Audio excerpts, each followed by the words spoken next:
আসসালামু আলাইকুম। কোপা আমেরিকার ২৬ জনের দল গোছালো দরিবাল জুনিয়র। দরিবাল যে নেইমার, ক্যাসিমেরোকে দলে ডাকবে না এই ব্যাপারে আমি ১০০% নিশ্চিত ছিলাম। যাই হোক, সবসময় একটা কথা বলে আসছি, প্লেয়ারের চেয়ে দল বড়। যুগে যুগে প্রিয় খেলোয়াড় আসবে যাবে, কিন্তু দল একই থেকে যাবে। ইনজুরির জন্য এডারসনের রিপ্লেসমেন্ট হিসেবে দলে ডাক পেয়েছে ক্লাব সান পাওলোর ৩৪ বছর বয়সী গোলকিপার রাফায়েল। কোপা আমেরিকার ২৬ জনের স্কোয়াডে ডাক পেল আটালান্টার মিডফিল্ডার এডারসন, পোর্তোর উইঙ্গার পেপে, ইউভেন্টাসের ডিফেন্ডার ব্রুমার। তিনজনই ক্লাবের হয়ে দারুণ সময় পার করছে। বেস্ট সিলেকশন বলা যায় এটা দরিবাল জুনিয়রের। কোপা আমেরিকায় ব্রাজিল দলের ২৬ জনের স্কোয়াড প্রস্তুত এবং ক্লাব ফুটবলও প্রায় শেষ। এবার আশা রাখা যায় অন্য কোনো ইনজুরি দেখতে হবে না।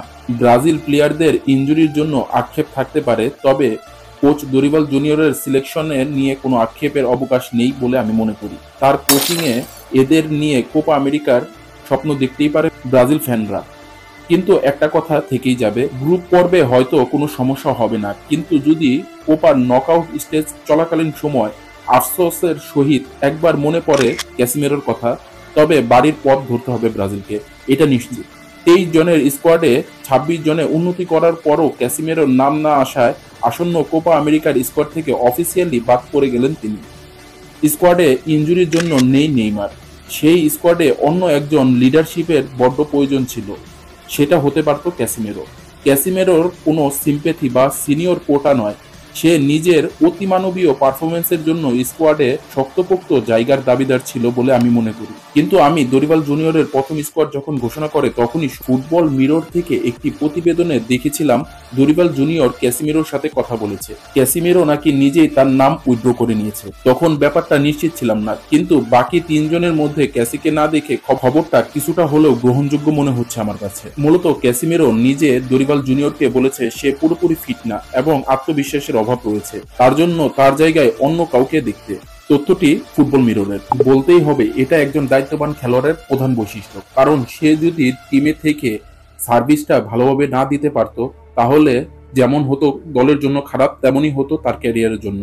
আর নেইমার ব্যাপারে আমি আগে আপনাদের ক্লিয়ার করে বলেছিলাম যে নেইমার সুস্থ, কিন্তু এখনো বল পায়ে মাঠে নামেনি।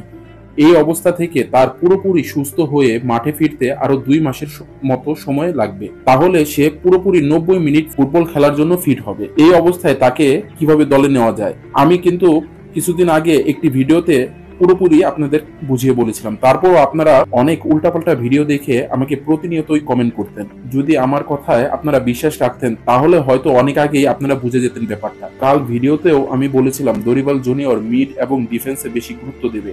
দেখেন আজকে ২টা খেলোয়াড় সেখান থেকেই নেওয়া হয়েছে। স্পেশালি ব্রুমারের কথা আমি বলেছিলাম। আমি নিজেকে জাহির করছি না, আমি শুধু নির্ভরযোগ্য খবরটা দিতে চেষ্টা করেছি, এতটুকু।